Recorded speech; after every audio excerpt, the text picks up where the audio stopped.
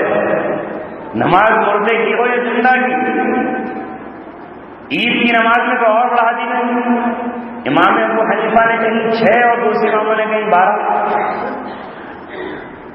6 زائد تکبیروں کے نیت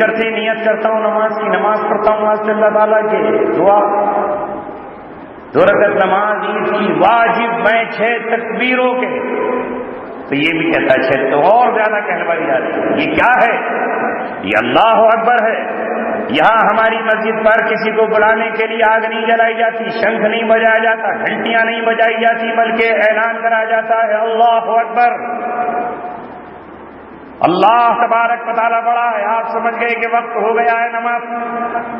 پہلی تکبیر تکبیر تحریمہ، رکوع میں جانے کے لیے یہ نہیں کہا جاتا کہو سبحان اللہ۔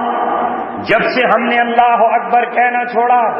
تبھی سے ہمارا حال یہ ہوا ہے کہ ہمیں ڈر لگتا ہے چوہے سے کہ چوہا نہ کاٹ، تبھی سے ہمیں ڈرنے لگا ہے لومڑیوں سے، گیدڑوں سے، بلیوں سے، اور یہی ہمارے حالات ہیں جو آج دنیا میں پیش آ رہے ہیں۔ میں اس کی طرف نہیں جاؤں گا، آپ رات دن اخبارات میں پڑھ رہے ہیں۔ کیسا ہو سکتا تھا کہ جب مسلمان اللہ تبارک و تعالیٰ کی بڑائی کا اعلان کرتا تھا، ایک حضرت عمر رضی اللہ تعالیٰ اکیلے تھے، اور ان اکیلوں نے جس دن ہجرت کی ہے کوئی مائی کا لال اور کوئی سورما ایسا نہ تھا جو حضرت عمر رضی اللہ تعالیٰ کو روک لیتا۔ روئے زمین پر ہماری تاریخ ابھی چند دنوں پہلے گزری ہے کہ زمین پر جب آپ کہیں جاتے تھے اور پہنچتے تھے تو یہ زمین سہم جاتی تھی اور آپ کے پاس لوگ انصاف کے لیے آیا کرتے تھے۔ دنیا کی مضبوط زمانہ بھی زیادہ دور نہیں گزرا، 1760 18ویں صدی کا 7واں سال آیا ہے۔ یہ آپ پر زوال اس خطے میں اورنگزیب عالمگیر کی آنکھیں بند ہونے کے بعد آیا ہے۔ 1707 میں اورنگزیب عالمگیر کی آنکھ بند ہوئی ہے، 18ویں صدی کا سورج نمودار ہوا ہے کہ اس کے بعد زوال کا دور شروع ہو گیا۔ ورنہ وہی اورنگزیب عالمگیر تھے کہ جب وہ تخت شاہی پر بیٹھے ہوتے تھے تو بنگال کے آخری کنارے پر ہو یا افغانستان کے آخری کنارے تک، جہاں تک کل پورا ہندوستان کہلاتا تھا، اگر ایک مظلوم کے گھر کسی مظلوم دلت کے یہاں یا کسی مظلوم کسی بھی سماج کے یہاں کسی ظالم کی پگڑی پہنچ جاتی تھی اور یہ میسج ہوا کرتا تھا کہ کل تیری بیٹی کو اٹھانے کے لیے یا ایک ہفتے کے بعد تیرے گھر سے تیری ڈولی اٹھانے کے لیے ہمارے کارندے آ جائیں گے اور تجھے یہ حق نہیں ہوگا کہ تو ہمیں اپنی بیٹی حوالے نہ کرے۔ باپ کی آنکھ سے نیند اڑ جاتی تھی، اس کے سامنے کی روٹی حرام ہو جاتی تھی، مگر جب بیٹی کو یہ پتہ چلتا کہ کسی رجواڑے کے شہزادے نے اور کسی ظالم اور کسی بڑے کسی طاقتور نے میری آبرو لوٹنے کے لیے اپنا رومال یا اپنی پگڑی میرے گھر بھیج دی ہے اور باپ پریشان ہے، روتے روتے ہچکیاں بن گئی ہیں، تو وہ بیٹی اپنے باپ کو تسلی دے کر یہ کہتی کہ آج یہ کسی جتنی جلدی ہو سکے دلی کے تخت پر یا آگرے کی راجدھانی میں مسلمانوں کا ایک شاہ جسے دنیا اورنگزیب عالمگیر کے نام سے جانتی ہے، جس کے یہاں قاضی القضات مسلمان ہے، جس کی عدالت میں اسلامی نظام نافذ ہے، اس تک بس میرا پیغام پہنچا دیجئے کہ پورا کنارے پورا ایک جھونپڑ اور بستی میں تیری ایک مظلوم بیٹی تیرے انصاف کی راہ تک رہی ہے۔ رب دو جہاں کی قسم 1707 تک ان گلیوں نے، ان بازاروں نے، نہ جانے کتنی جھونپڑیوں اور گاؤں نے یہ مناظر دیکھے ہیں کہ کوئی اور نہیں، اورنگزیب کبھی فقیرانہ لباس میں اور کبھی کسی اور ڈریس میں گھوڑے پر چڑھ کر سوار ہو کر آیا اور اس دن وہاں کھڑا نظر آیا جب کسی ظالم کی طرف سے اس کے جلاد اس بیٹی کا ڈولا اٹھانے کے لیے آ رہے تھے، اس کا ہاتھ پکڑتے ہی اسے قید کر لیا گیا اور یہ بتا دیا گیا کہ یہ سرزمین اللہ تبارک و تعالیٰ کے غلاموں کے قبضے میں ہے، جب تک ہم یہاں حکمراں ہیں اس دھرتی پر کوئی مظلوم آنسو زمین پر نہیں بہنے دیں گے۔ انصاف ظالم کے ساتھ بھی ہوگا، مظلوم کے ساتھ بھی۔ رسول پاک صلی اللہ علیہ وسلم نے فرمایا انصر اخاک ظالما او مظلوما، مدد کرو ظالم کی، اپنے بھائی کی مدد کرو، ظالم ہے یا مظلوم۔ اللہ اکبر! صحابہ تو تڑپ اٹھے، صحابہ فوراً تڑپ اٹھے اور کہا اللہ کے رسول، آپ نے تو اب تک کہا مظلوم کی مدد کریں اور آپ کہہ رہے ہیں ظالم کی مدد کریں، نہیں آیا سمجھ میں، آپ کیسے بدل گئے؟ آپ نے کہا میں نے جو کہا ہے انصر اخاک ظالما او مظلوما، اپنے بھائی کی مدد کرو، ظالم ہے مظلوم۔ ظالم کا مدد کا مطلب یہ ہے کہ اس کا ہاتھ ظلم سے روک دو، ظالم کی یہ مدد نہیں کہ اسے ہتھیار دے دو، ظالم کی یہ مدد نہیں کہ اسے پیسہ دے دو، ظالم کی یہ مدد نہیں کہ اس کا ساتھ دے دو، بلکہ ظالم کا ہتھیار پکڑ کر روک دو، اس کی کلائی پکڑ کر مروڑ دو، یہ اس کے ساتھ احسان ہے، یہ اس کی مدد ہے۔ اس لیے کہ اگر آج اس نے قتل کیا تو اسلام بدلے میں اسے قتل کرے گا، اگر آج اس نے کسی کی آبرو لوٹی تو اسلام کی سزا لگائے گا، اگر آج اس نے ظلم و ستم کیا تو دنیا میں بھی سزا پائے گا اور آخرت میں بھی۔ لہذا ظالم طاقتوں کے ہاتھوں کو پکڑ کر روک دو۔ مگر کیا ان حدیث کو سمجھنے کے لیے آج مسلمانوں کے پاس ذہن و دماغ ہے؟ کیا عمل ہے؟ انہوں نے تو یہ سمجھ لیا ہے کہ نہیں، ظالموں کو جو کچھ کرنا ہے کرنے دیجیے، نہ ہمیں زبان سے اس کی مخالفت کرنی ہے، نہ ہمیں اپنے قلم سے مخالفت کرنی ہے، نہ ہمیں اپنے ہاتھوں سے مخالفت کرنی ہے، ہمیں تو کچھ کہنا نہیں ہے۔ لہذا یہ مہینہ اور اس مہینے کی 10 تاریخ اور اس مہینے کے یہ ایام جب بھی آئیں گے، حضرت حسین کو یاد کرنے والوں ڈھول بجا کر حضرت حسین راضی نہیں ہو جائیں گے، تاشے اور ماتم سے حضرت حسین راضی نہیں ہو جائیں گے۔ اللہ اکبر! وہ خون جس خون پر جنت بھی ناز کرتی ہوگی، وہ خون جو حضرت محمد رسول اللہ کا خون ہے، وہ خون جو حضرت علی مرتضیٰ کا خون ہے، عشرہ مبشرہ کا خون ہے، جو آپ کی لفظ جگر سید فاطمہ زہرا کا خون ہے، جو جنت کی عورتوں کا خون ہے، وہ کربلا کے میدان میں آخر کیوں بہا ہے؟ اس پیغام کو سمجھ لیجیے اور پھر آج کی نشست کو ختم کر دیجیے۔ اس پیغام کو جان جائیے کہ وہ حضرت حسین رضی اللہ تعالیٰ عنہ کیوں نکلے تھے، وہ یہ کہہ کر کیوں جا رہے تھے؟ جب عبداللہ بن عباس نے ان کو روکا تھا، جب عبداللہ بن مسعود نے ان کو روکا تھا تو انہوں نے کہا کہ تمہیں رکنا ہے تو رک جاؤ، تمہیں نہیں جانا ہے تو مت جاؤ، تمہیں ٹھہرنا تو ٹھہر جاؤ۔ یہ کیسے ہو سکتا ہے کہ گلشن اسلام کی پتیاں سنبھلانے لگے؟ یہ کیسے ہو سکتا ہے کہ خلافت علی منہاج النبوہ سے گاڑی اتر جائے، خلافت علی منہاج النبوہ کی پٹری سے گاڑی اتر جائے، اور ہماری زندگی میں جب ابوبکر صدیق کی زندگی میں کچھ لوگوں نے یہ کہا تھا کہ ہم زکوٰۃ نہیں دیں گے، زکوٰۃ بیت المال میں جمع نہیں کریں گے، تو ابوبکر صدیق نے اعلان کر دیا تھا اینقص الدین وانا حی، میں زندہ ہوں اور میری زندگی میں دین میں کمی کر دی جائے۔ تب ابوبکر صدیق نے کہا تھا، تب ابوبکر صدیق رضی اللہ تعالیٰ عنہ نے کہا تھا کہ میرے ہوتے ہوئے دین میں کمی نہیں کی جائے گی۔ اگر کوئی کل اونٹ کی زکوٰۃ دیتا تھا اور آج اونٹ کی زکوٰۃ تو دیتا ہے لیکن اونٹ کی زکوٰۃ میں وہ رسی نہیں دیتا، تو ابوبکر صدیق اس بات کی پرواہ نہیں کرے گا کہ عمر ابن خطاب میرے ساتھ نہیں آ رہے۔ جب عمر ابن خطاب نے کہا پورا عرب جل اٹھا ہے، صحرائے عرب میں آگ لگ گئی ہے، مرتدین نے اپنی ٹیمیں بنا لی ہیں، مسیلمہ کذاب نے جھوٹی نبوت کا دعویٰ کر دیا ہے، رومی حکومت اسلام کی حکومت کو ہڑپنے کے لیے اپنی سرحدوں سے باہر پرتو رہی ہے۔ اے صدیق رحم کرو، کم سے کم اپنوں سے تو نہ آگے بڑھو۔ تب وہ صدیق نے ان کے سینے پر ہاتھ مار کر کہا تھا اینقص الدین وانا حی، میں زندہ ہوں اور دین میں کمی کر دی جائے۔ سنو عمر، اجبار فی الجاہلیہ و خبار فی الاسلام، جاہلیت میں تو بڑے دادا تھے، تو بڑے بہادر تھے، دنیا تمہارے نام سے کانپتی تھی، اب اسلام میں آ کر کے تمہیں یہ خوف پیدا ہو رہا ہے کہ ہائے کیا ہو جائے گا، کیا ہو جائے گا۔ پھر ابوبکر صدیق نے کہا اگر ابو بکر کی لاش سڑک پہ پڑی رہے، مردہ بنا دی جائے، چیل کوے نوچ کر کھا جائے، کتے گھسیٹتے پھرے، کوئی میرا ساتھ نہ دے، نہ آئے میرے ساتھ کوئی بھی، میں اکیلا ہی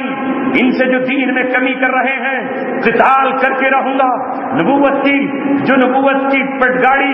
منہج نبوت پر چل رہی تھی اس سے ہٹنے نہیں دوں گا۔ پھر یہاں تک کہا، تاریخ گواہ ہے، نوٹ کر لو نوجوانوں ان جملوں کو، بکر صدیق نے کہا اگر میں اپنے دائیں جانب سے رہوں گا، اگر بایاں ہاتھ انکار کر دے گا تو دائیں ہاتھ سے مقابلہ کروں گا، اور اگر دایاں ہاتھ انکار کرے گا وہ اگر وہی ينکر یمینی، اگر میرا دائیں انکار کرے گا تو میں بائیں سے مقابلہ کروں گا، میں اپنے نبی کے دین میں کمی نہیں ہونے دوں گا۔ اسی بات کو آگے لے کر آگے بڑھ کر جب دور گزر گیا، ابوبکر صدیق نے تو اس فتنوں کو ختم کر دیا۔ جب دور بدلا،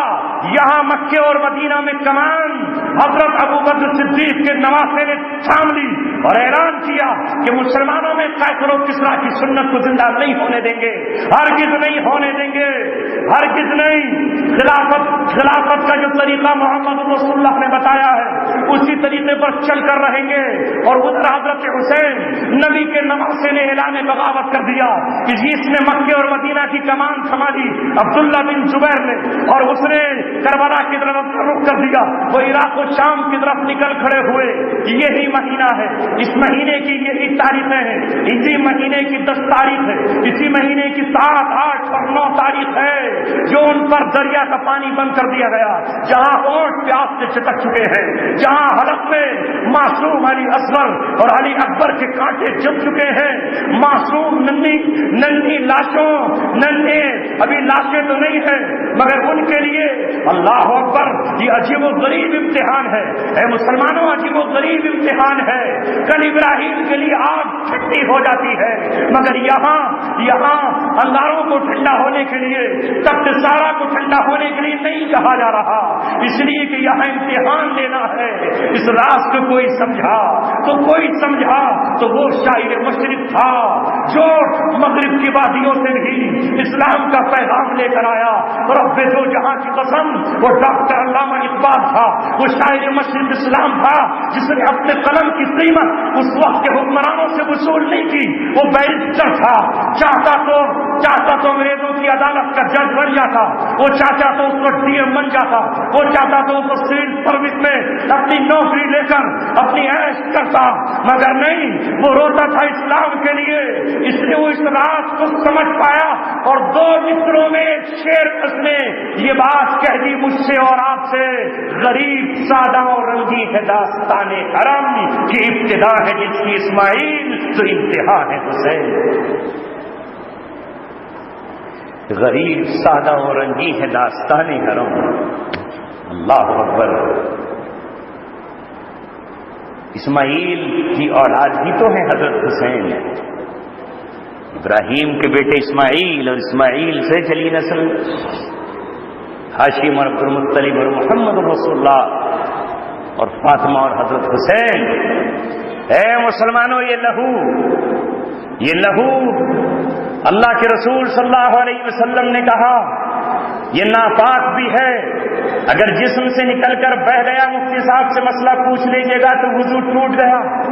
نکل کر اگر کپڑوں پہ لگ گیا اور 1 درہم کی مقدار کو پہنچ گیا تو آپ کو کپڑا دھونا واجب ہو گیا۔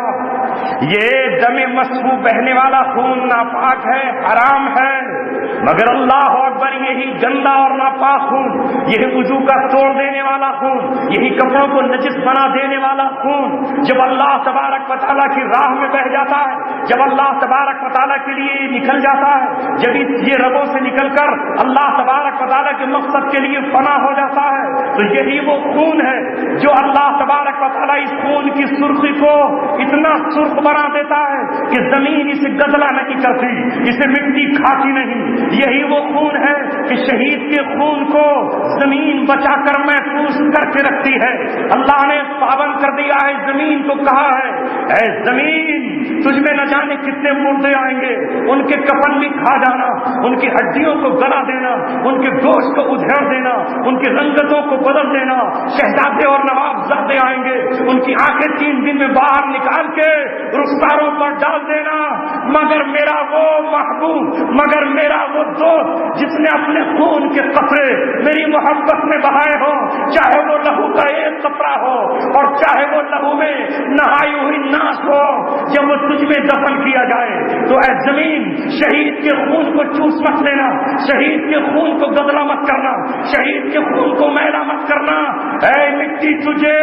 میں اپنی ذات سے حکم دے رہا ہوں کہ شہید کے خون کا رنگ اڑا مت دینا، اور اس خون کو کہہ دیا ہے کہ خون جب تو زمین پہ گرتا ہے تو تو اپنے آپ کو بدل دیتا ہے، جانور کا خون سڑ کے بدبودار بن جاتا ہے، مگر وہ خون جو میری محبت میں بہے، وہ چاہے احد کے میدان میں بہا ہو یا وہ یرموک اور قاسیہ میں بہا ہو، وہ حطین کے میدان میں بہا ہو یا وہ غزوہ بدر میں بہا ہو، وہ کربلا کے میدان میں کل بہا ہو یا آج کربلا کے میدان میں بہ رہا ہو یا کل حضرت مہدی کے ساتھ میدان میں خون بہے، اس خون کو اللہ نے قیامت تک کے لیے کہہ دیا ہے نہ میلا ہو نہ رنگت اس کی پھیکی ہو۔ محمد رسول اللہ نے کہا شہید جب کل قیامت میں آئے گا تو اسلام کے پہلے شہید سے لے کر حضرت حابیل سے لے کر اسلام کا آخری شہید جب آئے گا تو وہ لون لون الدم والریح ریح المسک، اس خون سے خون کا رنگ نظر آئے گا، بالکل یہ سرخ خون ہوگا اور اس خون سے مشک و عنبر کی خوشبو آ رہی ہے۔ کیوں؟ یہ شہید کا خون ہے۔ مجھے شاعر نے کہا کہ خون شہیدہ رنگ لایا، یہ چپ رہے گی زبان خنجر لہو پکارے گا آستے۔ کاش ہم سمجھ لیتے اس فلسفے کو کہ ابراہیم نے اپنے بیٹے سے کہا کہ بیٹے مجھے خواب میں تجھے قربان ہونے کے لیے کہا ہے، حکم دیا ہے، تو بیٹے نے یہ نہیں کہا کہ ابا جان آپ کا کون سا دین ہے جس میں قربانی مانگی جا رہی ہے؟ یہ تو سراسر ہلاکت ہے کہ ایک باپ اپنے بیٹے کو ہلاک کرے، ایک باپ اپنے بیٹے کو قتل کرے، اور وہ بھی اللہ کا خلیل اپنے بیٹے کو چھری چلائے۔ اے باپ مجھے جوان تو ہونے دیجئے، جوانی میں چھری چلا دینا، مگر آپ وہ 9 یا 10 سال کا اسماعیل ہے جو اپنے ابا جان سے کہتا ہے یا ابت افعل ما تؤمر ستجدنی انشاءاللہ من الصابرین۔ ابا جان آپ کو کر گزریے، ماں کی پرواہ مت کیجیے کہ ماں کتنا سونپے گی، دوسری ماں کی پرواہ مت کیجیے کہ دنیا کیا کہے گی، میری پرواہ مت کیجیے کہ میں آپ کا اکلوتا بیٹا ہوں۔ یا ابت افعل ما تؤمر ستجدنی انشاءاللہ من الصابرین۔ میں ہی تو خوش نصیب ہوں کہ اللہ تبارک و تعالیٰ نے مجھے اپنی قربانی کے لیے قبول کیا ہے۔ اے ابا جان آپ چھری میرے گلے پر چڑھا دیجیے،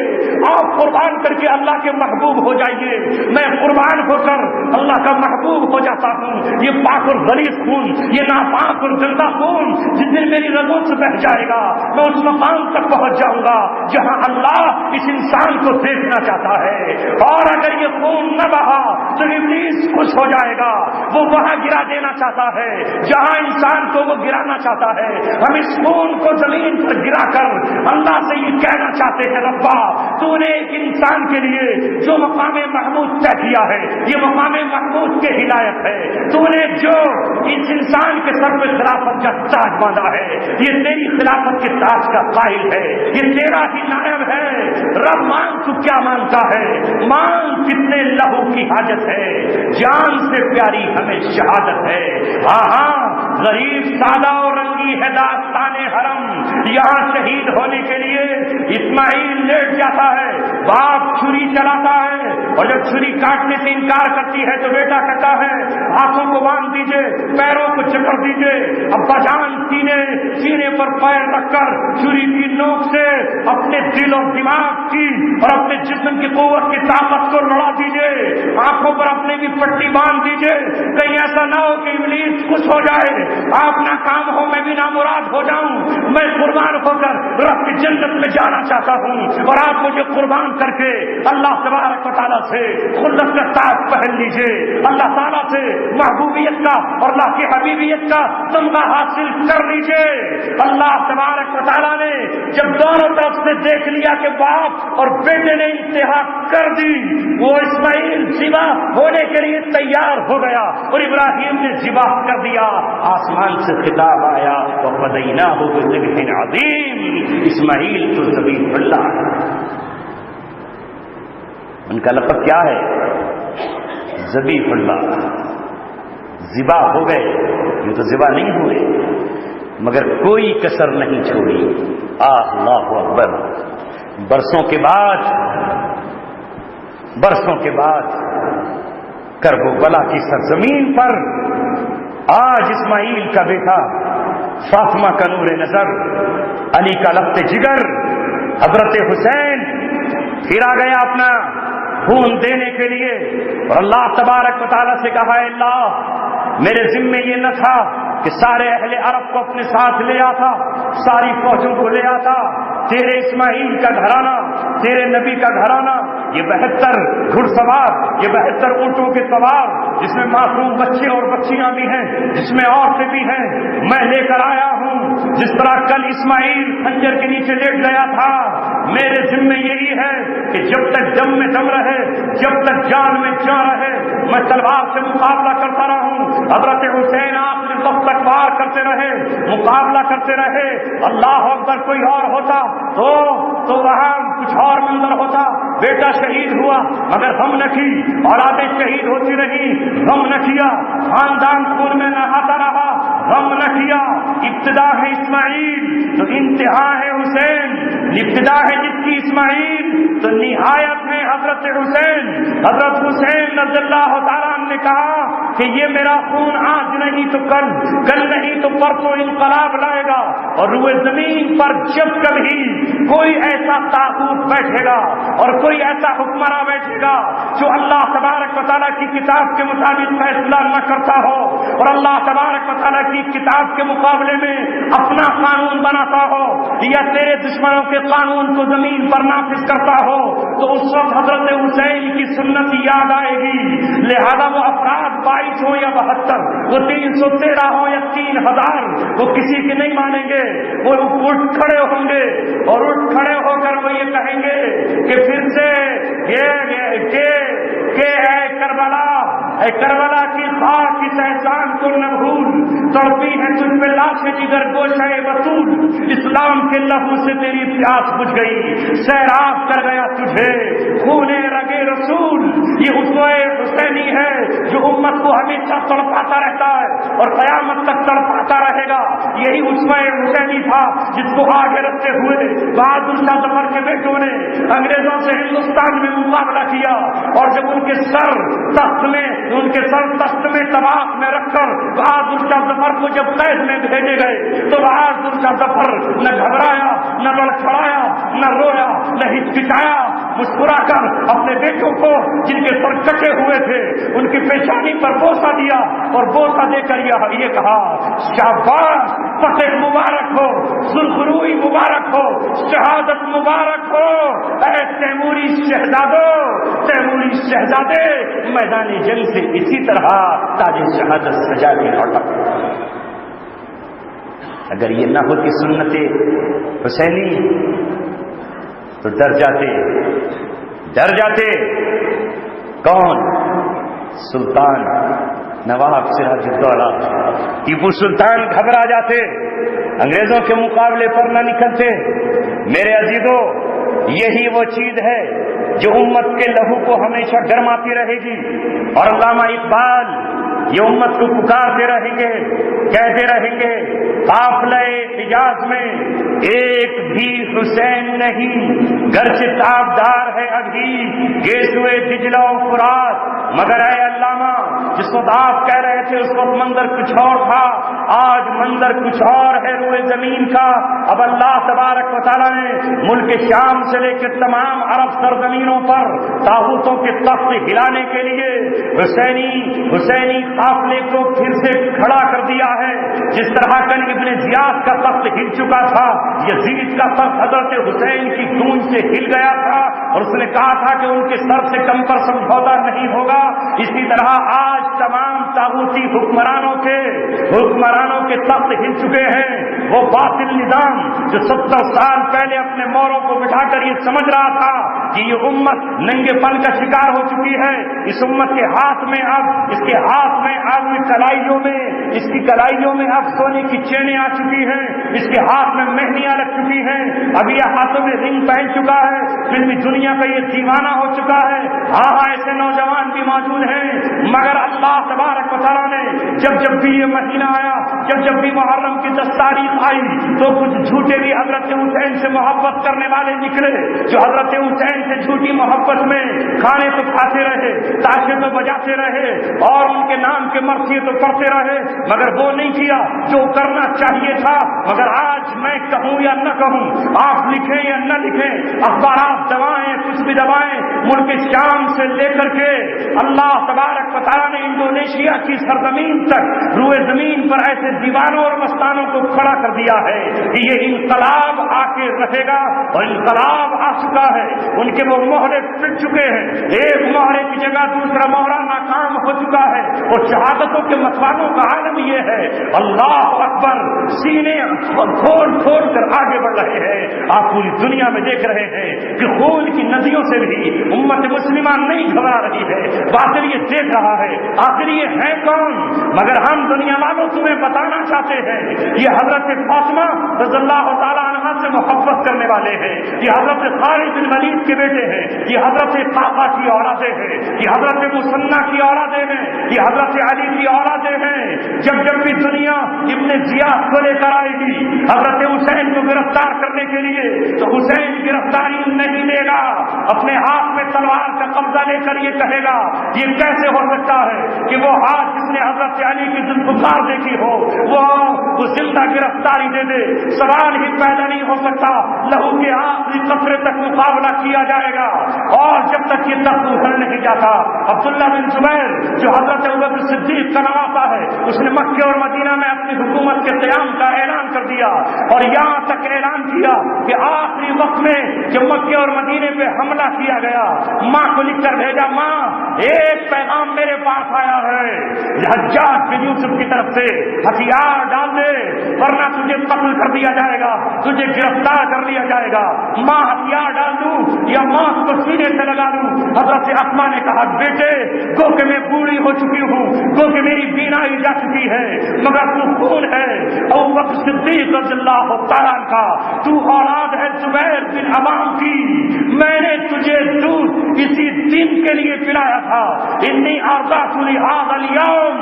میری زندگی میں جیتے جی مجھے یہ خبر نہ ہے کہ تیرا بیٹا تیروں سے گھبرا گیا، تلواروں سے گھبرا گیا۔ نہیں میرے بیٹے، اگر تو اپنی ذات کو اچھا سمجھتا ہے، تو حق پر ہے، تو حق کے لیے قربانی دے۔ اللہ اکبر، حجاج بن یوسف کی فوجوں کے مقابلے میں عبداللہ بن زبیر پکڑ لیے گئے، گرفتار کر لیے گئے۔ ایک دن یہ آیا کہ ان کا سر قلم کر دیا گیا، دشمن نے ان کے دھڑ کو زمین میں دفن کر دیا، عبرت کے لیے سزا دینے کے لیے ان کے سر کو سولی پر لٹکا دیا گیا، پیڑ پر ٹانگ دیا گیا۔ اور حجاج بن یوسف نے کہا اگر اس کی ماں بھیک مانگنے کے لیے آئے گی تو میں کر دوں گا۔ ماں نے کہا یہ وہ ماں نہیں ہے جو اپنے بیٹے کا پھر سے سر لینے کے آئے گی۔ ایک مہینے کے بعد جب اس پیڑ کے پاس سے ماں کا گزر ہوا تو کسی نوجوان نے کہا یہی وہ پیڑ ہے جس پہ آپ کا بیٹا عبداللہ بن زبیر کا سر ہے۔ ماں کی آنکھ سے دیکھا تو نہیں جا سکتا تھا، آسمان کی طرف چہرہ کیا، کھجور کے پیڑ کو پکڑا اور پکڑ کر کے کہا واہ میرے خون، او میرے شہزادے، او ابوبکر صدیق کے جگر گوشے اور زبیر بن عوام کی اولاد، تو نے ہمیں رسوا نہیں کیا۔ واہ میرے شیر، جب تک تو زندہ تھا تب بھی گھوڑے کی پشت پر تو نے سر نہیں جھکایا، مرنے کے بعد بھی تیرا سر کتنا سر بلند۔ یہ ہے حضرت حسین رضی اللہ تعالیٰ عنہ کی سیرت، مگر آج سیرت سے کیا لینا دینا ہے؟ اللہ اکبر، آج تو جن دشمنوں نے قتل کیا تھا انہی دشمنوں کے ساتھ ہم چل رہے ہیں۔ 10 محرم آتی ہے تو کیا کرتے ہیں؟ انہی مکاروں کے ساتھ کھڑے ہوئے، انہی رافضیوں کے ساتھ کھڑے ہیں جو قتل کرا کر کے مگرمچھ کے آنسو بہا رہے تھے۔ اور آج بھی ایران سے لے کر کے ملک شام تک، یمن سے لے کر کے پوری رافضی قوم کیا کر رہی ہے اب بھی سمجھ میں نہیں آ رہا۔ روس کس کی مدد کرنے کے لیے آیا ہے؟ نہیں آ رہا سمجھ میں۔ یہ وہی حافظ الاسد ہے، روس کا سربراہ، جس نے حضرت حسین رضی اللہ تعالیٰ عنہ اور صحابہ کا نام لینے والوں پر کتنے مصیبت کے پہاڑ توڑے ہیں۔ یہ لبنان میں کھڑا ہونے والا حزب اللہ، جس کا نام آج عرب کے جانبازوں اور شیروں نے حزب اللہ اور حزب الشیطان رکھا ہے، ان کی مدد کے لیے کیمبرج پہنچ گئے، جو اللہ تبارک و تعالیٰ کو بھی نہیں مانتے، ملک شام میں آج قتل عام کرنے کے لیے پہنچ چکے ہیں۔ یہی وہ گروہ ہے جس طرح عیسائیت کو ختم کرنے کے لیے، اس دین اسلام کو ختم کرنے کے لیے یہودیوں نے